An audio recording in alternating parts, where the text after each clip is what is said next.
Welcome back दोस्तों। आज मैं आपके सामने रिसेंटली थिएटर में रिलीज हुई एक बॉलीवुड मूवी को लेकर आया हूँ। इसका नाम है नियत, जिसमें विद्या बालन और काफी सारे एक्टर्स ने बहुत बेहतरीन तरीके से काम किया। मूवी के बारे में बात करें तो मूवी तो मुझे बहुत ही अच्छी लगी। बीच बीच में काफी सारे ट्विस्ट देखने को मिलती है, क्लाइमैक्स में एक और जबरदस्त ट्विस्ट आता है, लेकिन मूवी की कहानी थोड़ा स्लो चलने लगती है। ऑडियंस को थोड़ा पेशेंस रखना पड़ता है। ओवरऑल से मूवी एक बार जरूर जरूर जरूर देख सकते हैं। सारी कहानी एक मर्डर मिस्ट्री के इर्द गिर्द घूमती रहती है। क्या फाइनली किलर पकड़ा गया, क्या है उसकी कहानी? सो आई रिक्वेस्ट यू वीडियो को पूरा देखना जरूर। तो चलिए फटाफट से मूवी को स्टार्ट कर लेते हैं। उससे पहले लुटा दो प्यार फॉलो इंस्टाग्राम। कहानी की शुरुआत में ही एक बहुत बड़े प्राइवेट कैस्टल को दिखाया जाता है, जो शायद लंदन के किसी आइलैंड में मौजूद होता है। इस कैस्टल के ओनर का नाम होता है आशीष कपूर, जो इंडिया का वन ऑफ द बिलियनियर है। एक्चुअली आज आशीष कपूर का बर्थडे होता है। चॉपर से अपने कैस्टल के पास आने के बाद तनवीर नाम का एक इवेंट मैनेजर आशीष कपूर को वेलकम बोलने लगता है, उसे हैप्पी बर्थडे विश करने लगता है। आशीष कपूर की एक पर्सनल सेक्रेटरी होती है, जिसका नाम होता है के। खैर आशीष तनवीर से कहने लगता है कि आज यहाँ पर मेरे चहेते लोग आने वाले हैं, मेहमान नवाजी में कोई भी कमी नहीं होनी चाहिए। उसके बाद एक के बाद एक आशीष कपूर की फैमिली को दिखाया जाता है। पहले है नूर, जो एक जमाने में बॉलीवुड स्टार हुआ करती थी। अब फिलहाल डॉक्टर संजय सूरी की बीवी है, जो कुछ टाइम पहले प्लास्टिक सर्जन था। रिसेंटली संजय का लाइसेंस कैंसिल हो गया। इन दोनों के बेटे का नाम होता है ईशान, जो लंदन के बहुत बड़े फिल्म स्कूल में पढ़ता है। सो ये तीनों कैस्टल के पास आने के बाद बहुत ही खुशी के साथ आशीष को विश करने लगते हैं। बाद में इन तीनों के बीच कुछ बातें होने लगती है। बातों से हमें यह बात पता चलती है कि संजय का कोई महल था, जो शायद गिरवी पर था। आशीष ने संजय को कुछ पैसे देकर उस महल को बचा लिया। अब उस महल की मरम्मत हो रही है। उसके बाद आशीष संजय को कुछ पेपर्स देकर फटाफट से इस पर साइन करने के लिए कहता है। अबे क्या पेपर्स है, सिर्फ आशीष को ही पता होती है। नेक्स्ट कैरेक्टर का नाम होता है जिम्मी। आशीष की लेट वाइफ का भाई होता है जिम्मी, मतलब साला। जिम्मी आशीष की किसी कंपनी में काम करते रहता है। क्या आप इस बात से सहमत है कि हर साल समय तेजी से उठता जा रहा है और हम जो योजना बनाते हैं वो हमेशा पूरा नहीं होता? अक्सर इसी का कारण पैसा ही होता है। ऐसे मामलों में बेहतर है कि हार ना माने और कार्य करे, एक नया अनएक्सपेक्टेड खाते की पूंजीकरण करे, या हमेशा पहले जमा राशि पर 150 और प्रोमो कोड के साथ 150 फ्री पिन लेते हैं। तीसरा स्लॉट चुनिए और बुनियादी विवादन पर ध्यान देते हुए एक छोटा सा दान लगाइए। खेल को ठंडे दिमाग से खेलो और समझने का कोशिश करो और भाग निश्चित रूप से आपके पक्ष में होगा। नेक्स्ट कैरेक्टर का नाम है जारा। सिंपल से बात करें तो जारा आशीष कपूर की मेडिसिन है। इसकी थेरेपी करती है, आशीष का फ्यूचर बताती है कार्ड्स देखकर। आशीष जारा को बहुत चाहता है। नेक्स्ट कैरेक्टर का नाम है लीसा, जो आशीष कपूर की जीएफ होती है। लीसा के साथ ही एक और लड़की होती है, जिसका नाम होता है साशा। आशीष कपूर की लेट वाइफ की रिलेटिव होती है साशा। साशा का इस दुनिया में कोई नहीं सिवाय आशीष कपूर के। खैर लीसा आशीष के पास आने पर आशीष लीसा से कहने लगता है कि मैंने तुम्हारे लिए तुम्हारे बेडरूम में एक सरप्राइज गिफ्ट रखा है। यह सुनने के बाद लीसा बहुत खुश होने लगती है। नेक्स्ट कैरेक्टर्स का नाम है रयान कपूर, जो आशीष का बेटा होता है, और यह है इसकी गर्लफ्रेंड गीगी। यहाँ पर एक और बात यह है कि जब से रयान की माँ मरी, तब से रयान आशीष को लाइक ही नहीं करता, बस अपने बाप से दूर ही रहता है और इसी तरह ड्रग्स का एडिक्ट होता है। इस कैस्टल को आने के लिए एक ब्रिज होती है, जो शाम के 5 बजे क्लोज हो जाती है। तो इस तरह से सारे मेहमान मतलब आशीष के करीबी लोग इस कैस्टल को पहुंच जाते हैं। थोड़ी देर के बाद आशीष कैस्टल से बाहर आकर रोते हुए फोन को चेक करने लगता है। एक्चुअली सारे टीवी न्यूज चैनल्स में आशीष की ही न्यूज चलती रहती है। आशीष ने अपने एम्प्लॉयज को 2 साल से सैलरीज ही नहीं दी। यहाँ पर एक और बात यह है कि आशीष ने एक एरोनॉटिकल कंपनी को स्टार्ट किया था, मतलब पैसेंजर्स को स्पेस में ले जाने का प्रोजेक्ट, लेकिन वो रॉकेट बीच में ही फूट जाने की वजह से आशीष के सारे पैसे डूब गए। उस कंपनी को खड़ा करने के लिए आशीष कपूर ने 20,000 करोड़ का लोन लिया था। एक्चुअली से सिंपल से बात करें तो रिसेंटली आपने विजय माल्या के केस तो पढ़ा ही होगा, जो इंडियन बैंक्स को डुबाकर विदेश चला गया। सेम वही कहानी है ये भी। सो इसीलिए आशीष अपने प्राइवेट कैस्टल में आकर छुपा बैठा है। सैलरीज ना मिलने की वजह से काफी सारे एम्प्लॉयज ने सुसाइड कर लिया, तकरीबन 8 लोग। इस तरफ कैस्टल के अंदर संजय कुछ पेपर्स को देखकर इसको बहुत गुस्सा आने लगता है। जब इसकी बीवी नूर संजय को बुलाने लगती है तो संजय बाथरूम के मिरर के पीछे छुपा देता है उन पेपर्स को। दूसरे कमरे में आशीष ने लीसा के लिए एक डायमंड नेकलेस रखा होता है। ये डायमंड नेकलेस पहनकर लीसा बहुत खुश होने लगती है। दूसरे कमरे में वो बच्ची साशा बहुत दुखी होती है, क्योंकि आशीष ने साशा की स्कूल की फीस अभी तक नहीं भरी। साशा को लास्ट नोटिस आता है स्कूल से। थोड़ी देर के बाद इवेंट मैनेजर तनवीर आशीष के पास आकर कहने लगता है कि सर यहाँ की स्टाफ ने आपकी न्यूज देख ली और वो फटाफट से कैस्टल से बाहर जाना चाहते हैं शाम होने से पहले। मैंने उन लोगों को डबल पैसे ऑफर किया, लेकिन नो यूज। आप फिक्र मत करिए, सब कुछ मैं खुद संभाल लूंगा। आशीष से ये बोलने के बाद तनवीर आशीष के कमरे में एक पेन रखता है शायद। खैर शाम होने के बाद बर्थडे पार्टी स्टार्ट होने लगती है। इसी दरमियान में जारा संजय के पास आकर इसको हौसला दिलाने लगती है कि मैंने तुम्हारे कार्ड्स पढ़े हैं, थोड़ा सब्र करना होगा बस। इसी पार्टी के दौरान रेयान गीगी को एक स्पेशल कपड़े पहनाता है। गीगी को इन कपड़ों में देखकर आशीष बहुत ही इमोशनल होने लगता है। तभी ऊपर का झूमर आशीष पर पड़ने ही वाला होता है। जारा इसको बचा लेती है। यहाँ पर सारे लोग ऐसे जताने लगते हैं कि ये लोग आशीष से बहुत प्यार करते हैं, लेकिन अंदर की बात तो कुछ और ही होती है। खैर थोड़ी देर के बाद मीरा राव नाम की एक बंदी यहाँ पर आती है। आशीष मीरा को तहे दिल से वेलकम बोलने लगता है। मीरा पूछने लगती है क्या मेरी टीम यहाँ पर पहुँच गई। आशीष कहने लगता है कि शायद आपकी टीम रास्ते में होंगे। यहाँ पर 5 बजे ही ब्रिज क्लोज हो जाता है। आप पार्टी एंजॉय करिए, सुबह आ जाएंगे वो लोग। अब यहाँ पर मीरा की एक स्पेशलिटी होती है, वो चेहरा देखकर ही सारी बोटियां गिन लेती है। आशीष को फटाक से बोल देती है कि वो खुश नहीं है और कुछ बातें झूठ बोल रहा है। उसके बाद मीरा आशीष के स्टडी रूम में जाकर लैंडलाइन से अपनी टीम को कॉल करने की कोशिश करने लगती है, लेकिन शायद फोन कनेक्ट नहीं होता। मीरा के साथ ही के होती है जो बार बार छींकने लगती है। के की छींकें देखकर मीरा पहचान लेती है कि शायद आपको सनफ्लावर से एलर्जी है, लेकिन के मीरा की बातों पर इतना ध्यान नहीं देती। उसके बाद आशीष और उसके रिश्तेदार म्यूजिक प्ले करते हुए बहुत एंजॉय करने लगते हैं। मीरा वहीं पर खड़े रहकर सारे लोगों को बहुत ही डीपली ऑब्जर्व करती रहती है। थोड़ी देर के बाद ये सारे लोग डिनर करने के लिए बैठते हैं। डिनर के वक्त तनवीर और के सारे लोगों को खाना सर्व करते रहते हैं। उसके बाद आशीष अपने सीट से उठ खड़े होकर अपने लोगों से एक छोटी सी स्पीच बोलने लगता है। पहले तो आशीष सारे लोगों का शुक्रिया अदा करने लगता है, बाद में उस न्यूज के बारे में बताने लगता है कि उस न्यूज के हिसाब से आशीष ने 20,000 करोड़ का घोटाला किया। बाकी लोग कहने लगते हैं कि आशीष हम लोगों को एक्सप्लेनेशन की कोई जरूरत नहीं, हम जानते हैं कि तुम क्या हो। बातों ही बातों में आशीष कहने लगता है अगर मेरे पास वो पैसे होते तो मैं क्या उन 7 विक्टिम्स की मदद नहीं करता। तभी गीगी अपनी सीट से उठ खड़े होकर कहने लगती है 7 नहीं सर 8। रिसेंटली देविका ने सुसाइड किया था, न्यूज में देखा ही होगा आपने। गीगी की बातें सुनने के बाद आशीष की बोलती बंद हो जाती है। सारे लोग गीगी को अजीब से देखने पर गीगी चुपचाप बैठ जाती है सॉरी बोलते हुए। आशीष कहने लगता है कि जीजी सॉरी मत बोलो, मैं जानता हूँ कि न्यूज चैनल्स में क्या दिखाया जा रहा है और उन 8 विक्टिम्स का मैं खुद जिम्मेदार हूँ। मैं मानता हूँ मुझे सजा मिलनी चाहिए, इसीलिए मैंने आप सारे लोगों को यहाँ पर बुलाया है मेरा एक फैसला सुनाने के लिए।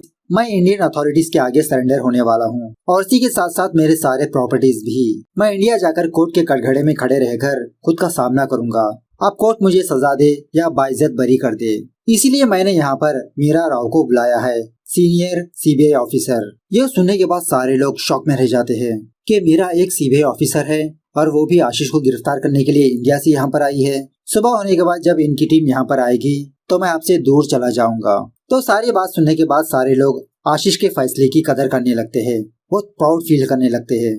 तभी इस कैस्टल की पावर चली जाती है, लेकिन बाद में पता चलता है कि ये तो एक सरप्राइज होता है। तनवीर आशीष के लिए एक बड़ा सा केक लाता है। जब केक काटने की बारी आती है जारा का डॉगी होश में ही नहीं होता। पता चलता है कि इस डॉगी ने सारी शैंपेन पी ली और शायद इस शैंपेन में जहर था। ये देखने के बाद मीरा घबराते हुए स्टडी रूम में जाती है। शायद मीरा को कुछ हेल्थ इश्यू होती है। देखते ही देखते वहीं पर बेहोश हो जाती है बेचारी। खैर दूसरे कमरे में नूर संजय को समझाने लगती है कि किसी भी तरह से हमारे घर को बचाओ वरना हम कहीं के नहीं रहेंगे। क्यों तुम हमेशा एक ही के सामने कूदे बनते हो। यह सुनने के बाद संजय को इतना गुस्सा आता है कि वो नूर को एक छापड़ लगा ही दे। तभी कमरे में इन दोनों का बेटा आने पर संजय वहाँ से चुपचाप चला जाता है। दूसरे कमरे में जिम्मी रेयान को भड़काने की कोशिश करने लगता है कि आशीष ऐसे कैसे सब कुछ सरेंडर कर सकता है, ये सब कुछ हमारा भी तो है, अगले वारिस तुम ही तो हो। At the same time Tanveer जीजी के कमरे में आता है। इन दोनों को देखकर ऐसा लगता है कि ये दोनों पहले से ही एक दूसरे को जानते हैं। यहाँ पर तनवीर गीगी के साथ एक छोटी सी डील करने लगता है, अगर तुमने मेरा काम नहीं किया तो मैं तुम्हारी बात तुम्हारे बॉयफ्रेंड रेयान को बता दूंगा।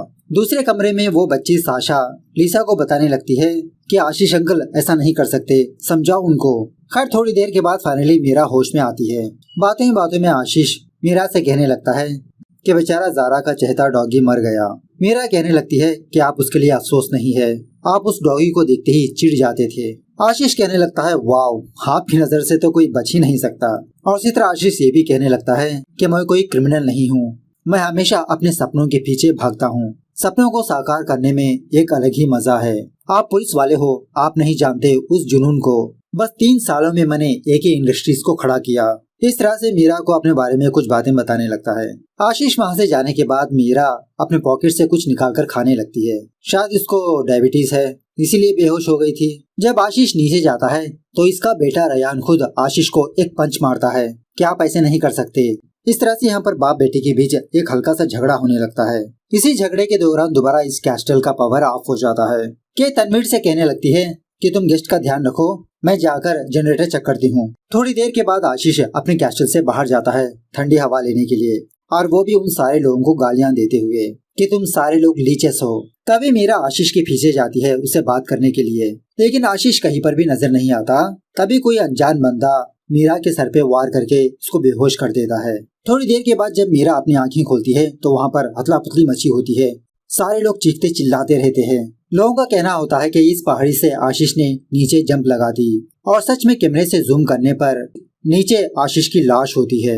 अब यहाँ पर ज्यादा तूफान होने की वजह से कोई भी नीचे जा नहीं पाता, और ऊपर से अंधेरा। सारे लोग कैसल के अंदर आकर गम मनाने लगते हैं, बहुत दुखी होने लगते हैं। अंदर आने के बाद जब मीरा दोबारा लैंडलाइन को चेक करती है तो ये तो डेड होता है। थोड़ी देर पहले ये फोन काम कर रहा था। तनवीर कहने लगता है कि अब हम ड्राइव भी नहीं कर सकते क्योंकि ब्रिज क्लोज हो चुकी है। इसी कमरे में इन दोनों को आशीष का सुसाइड नोट भी मिलता है। तभी के कैस्टल के अंदर आकर कहने लगती है कि समंदर की लहरें आशीष को ले गई, मैं बस देखती रह गई। जारा कहने लगती है कि इसने खिड़की से देखा था कि आशीष ने पहाड़ी से नीचे जंप लगाई थी, लेकिन मीरा को दाल में कुछ काला नजर आता है। वो पहले आशीष के कमरे में जाकर कुछ तलाश करने लगती है, लेकिन मीरा को कमरे में कुछ नहीं मिलता। तभी इसकी नजर आशीष के बड़े वाले फोटो पर पड़ती है। कहने लगती है कि इस फोटो को निकालो। तो इस फोटो के पीछे एक सीक्रेट ड्रॉ होता है, लेकिन इस ड्रॉ में कुछ भी नहीं होता। अब सारे लोगों के मन में यही सवाल पैदा होता है कि आखिरकार इस ड्रॉ में था क्या। मीरा सारे लोगों से कहने लगती है कि आशीष ने सुसाइड नहीं किया, उसको किसी ने धक्का दिया। अगर सुसाइड होता तो आशीष का चेहरा नीचे की तरफ होता, न कि ऊपर की तरफ। जारा कहने लगती है कि मैंने खुद अपनी आंखों से देखा, आशीष ने पहाड़ी से जंप लगाई थी। हालांकि मेरी दूर की नजर थोड़ी कमजोर है, लेकिन मैं हमेशा अपने साथ 2 चश्मों को रखती हूँ। मतलब यहाँ पर जारा का एक चश्मा बाहर होता है और दूसरा चश्मा जारा के बेडरूम में होता है। बाद में मीरा सारे लोगों से कहने लगती है कि मैं हर एक का कमरा चेक करना चाहती हूँ। तो उसी तरह से मीरा हर एक कमरे में जाकर उनकी तलाशी करती रहती है, उनसे पूछताछ करती रहती है। इसी में लीसा के गले में डायमंड नेकलेस को देखकर मीरा कहने लगती है कि ये नकली है, बस तुमको खुश करने के लिए आशीष ने एक गिफ्ट दिया। लीसा का फोन चेक करने पर यह बात पता चलती है कि कोई अनजान बंदा लीसा को ब्लैकमेल कर रहा होता है। उसके बाद जब मीरा संजय का कमरा चेक करने लगती है तो मीरा को ये बात पता चलती है कि संजय हमेशा अपने पास कुछ इंजेक्शन को रखता है, मतलब सम काइंड ऑफ बीमारी होती है इसको। और इसी तरह संजय से इनके पुराने घर के बारे में पूछने लगती है। संजय और नूरा कहने लगते हैं कि वो घर इनके नाम पर ही है। तो उसके बाद जब मीरा रेयान का कमरा चेक करती है तो रेयान के पास इसकी माँ की फोटो होती है। इस फोटो में रेयान की माँ ने जिस ड्रेस को पहना था वही ड्रेस अपनी गर्लफ्रेंड जीजी को पहनाया होता है। शायद रेयान अपने बाप की संपत्ति और ज्यादा हासिल करना चाहता था। उसके बाद ड्रॉ चेक करने पर इस ड्रॉ में इनकी गाड़ी की चाबी मौजूद नहीं होती। बाहर जाकर चेक करने पर मीरा ये देखती है कि तनवीर रेयान की गाड़ी लेकर भागने की कोशिश कर रहा है। सारे लोग तनवीर को रोकने की कोशिश करने लगते हैं। इसी हड़बड़ाई में तनवीर इस गाड़ी को कहीं पर ठोक देता है, जंगलों में भागने लगता है। तो सारे लोग जंगल में तनवीर की तलाश करने लगते हैं और उसी तरह सारे लोग यही समझने लगते हैं कि तनवीर ने ही आशीष को मारा होगा। तभी जिम्मी जोर जोर से चिल्लाने पर जब सारे लोग वहाँ पर जाते हैं तो जिम्मी के पास तनवीर की लाश होती है। जिम्मी मीरा से कहने लगता है कि मैंने इसको नहीं मारा, जब मैं यहाँ पर आया तो ये मरा हुआ था। कि वहाँ पर आकर कहने लगती है कि ये कोई तनवीर नहीं है, ये तन्मय शाह है, मीडिया वाला। डॉक्टर संजय तनवीर की लाश को देखकर कहने लगता है कि सर पर ज्यादा चोट होने की वजह से इसकी मौत हो गई, शायद किसी पत्थर पर गिरा होगा। इसी में मीरा तनवीर के हाथ में कुछ मार्क्स को देखती है। उसके बाद मीरा जीजी को खोपचे में बुलाकर कहने लगती है कि सॉरी फॉर योर लॉस। और यहीं पर हमको ये बात पता चलती है कि तनवीर जीजी का एक्स बॉयफ्रेंड था और उसी तरह जीजी भी एक मीडिया वाली होती है। उसके बाद जब मीरा डाइनिंग टेबल पर तलाशी लेने लगती है तो एक हॉर्न के अंदर कुछ दवाइयों के शीशे होते हैं। मतलब एक्चुअली जब केक आया था तो अंधेरे में कोई आशीष को मारना चाहता था, लेकिन गलती से जारा का डॉग ही मारा गया। और इन शीशों के अंदर पोटेशियम क्लोराइड था, वही दवाई जो संजय यूज करता है। इस तरह से मीरा संजय पर शक करने लगती है। तभी वहाँ के लोगों को वो पेपर्स दिखाने लगती है जो संजय ने अपने बाथरूम की मिरर में छुपाया था। ये पेपर्स एक्चुअली डीएनए रिपोर्ट्स होते हैं। संजय कहने लगता है कि बहुत सालों पहले इसका एक्सीडेंट हुआ था। डॉक्टर्स ने संजय से कहा था कि ये कभी बाप नहीं बन सकता। सो संजय नूर से पूछने लगता है, तो ईशान किसका बेटा है?